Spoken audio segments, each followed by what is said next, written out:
लाचार बात, जैसे कि सुशांत के पिताजी उनकी FIR नहीं लेते हैं, मेरी स्टेटमेंट नहीं लेते हैं, तो इस प्रशासन के चलते हुए अगर मैं उनकी निंदा करती हूँ, ये मेरी अभिव्यक्ति की आजादी है।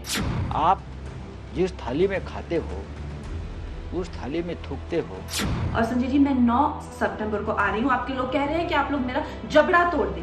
वो खुद बोलते हैं मेरा विश्वास नहीं है, तो विश्वास नहीं है तो ऐसे अविश्वास के माहौल में आप यहाँ क्यों आती है? संजय राउत जी, आपने मुझे कहा कि मैं एक हरामखोर लड़की हूँ। तू हरामखोर है, यानी तू बहुत नॉटी है। इस देश की बेटी आपको माफ नहीं करेगी संजय जी। आपने उन सब महिलाओं का शोषण करने वालों को सशक्तिकरण किया है। अगर हमने ये कहा तो बोलते हमको धमकी दी, ये मेंटल केस है। संजय जी, मैं आपकी निंदा करती हूँ, आप महाराष्ट्र नहीं हैं। झूठे आरोप करके बदनामी होती है हमारे मुंबई पुलिस के राज्य की। आज मेरा घर टूटा है, कल तेरा घमंड टूटेगा।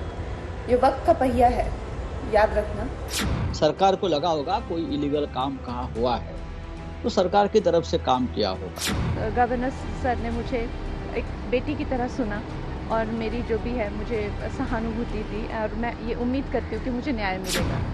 तूफान भी जिस तूफानी लड़ाई की रफ्तार से रश करे, वो जंग मुट्ठी में समेटे कंगना मुंबई से निकल चली। कंगना तो महाराष्ट्र का अंगना छोड़ चली, लेकिन पीओके वाले बयान का खूंटा फिर गाड़ चली।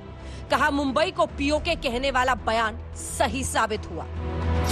कंगना इससे आगे भी बोलती चली गई। जब रक्षक ही भक्षक होने का ऐलान कर रहे हैं, घड़ियाल बन लोकतंत्र का चीर हरण कर रहे हैं, मुझे कमजोर समझकर बहुत बड़ी भूल कर रहे हैं। एक महिला को डराकर उसे नीचा दिखाकर अपनी इमेज को धूल कर रहे हैं। इधर कंगना मुंबई से निकली और शिवसेना की भाषा मर्यादा की सीमा से निकल पड़ी।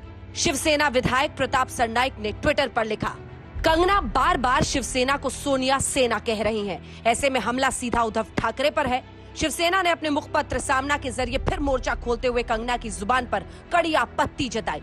सामना ने अपनी संपादकीय में कहा, एक अभिनेत्री मुंबई में बैठकर महाराष्ट्र के मुख्यमंत्री के प्रति तू तड़ाक की भाषा में बोलती है। उस पर महाराष्ट्र की जनता द्वारा कोई प्रतिक्रिया नहीं दी जाती। अवैध निर्माण पर हथौड़ा चला तो राम मंदिर बताकर ड्रामा किया। मुंबई को पाकिस्तान कहना और अवैध निर्माण की सर्जिकल स्ट्राइक पर छाती पीटना, ये कैसा खेल है? जंग जारी है। एक टूटे हुए दफ्तर के मलबे से निकली मान अपमान की लड़ाई सियासी भले हो गई हो, लेकिन अब ये क्षेत्रवाद के ऐसे दलदल में धंसती चली जा रही है जिससे पार पाना मुश्किल होगा। कंगना ने ट्वीट किया है, दिल्ली के दिल को चीर के वहां इस साल खून बहा है। सोनिया सेना ने मुंबई में आजाद कश्मीर के नारे लगवाए। आज आजादी की कीमत सिर्फ आवाज है। मुझे अपनी आवाज दो, नहीं तो वो दिन दूर नहीं जब आजादी की कीमत सिर्फ और सिर्फ खून होगी। आप एक राज्य की बदनामी करते हो, एक राज्य के पुलिस को माफिया करते हो, माफिया बोलते हो, और उसके बावजूद आप उसी पुलिस के संरक्षण में घूमती हो। वही पुलिस आपकी रक्षा कर रहे हैं, वही सरकार आपके साथ आपको प्रोटेक्शन दे रहे हैं। उद्धव जी ठाकरे बदनाम महाराष्ट्र ने, महाराष्ट्र की ठाकरे सरकार है। रिटायर्ड नेवी ऑफिसर से लेके कोई भी सरकार के विरुद्ध में बोलता है तो उसको जेल में डाला जाता है या मारपीट की जाती है। 23,000 नए कोविड पॉजिटिव पेशेंट रोज महाराष्ट्र में पैदा हो रहे हैं, अस्पताल में जगह नहीं है।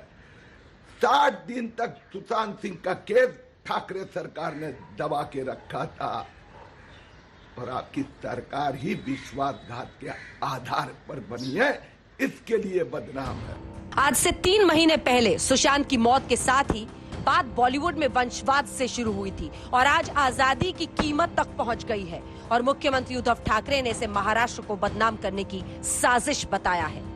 त्यातले सुद्धा धोके आणि एकूण ज्या काही गोष्टी आहेत त्या आपल्यासमोर मी नक्की मांडणार आहे। मी बोलत नाही याचा अर्थ असं नाही की माझ्याकडे उत्तर नाही, पण एक मुख्यमंत्री पदाच्या खुर्चीवरती बसलेला आहे, त्याला साजेसं काम आपल्याला करावं लागते।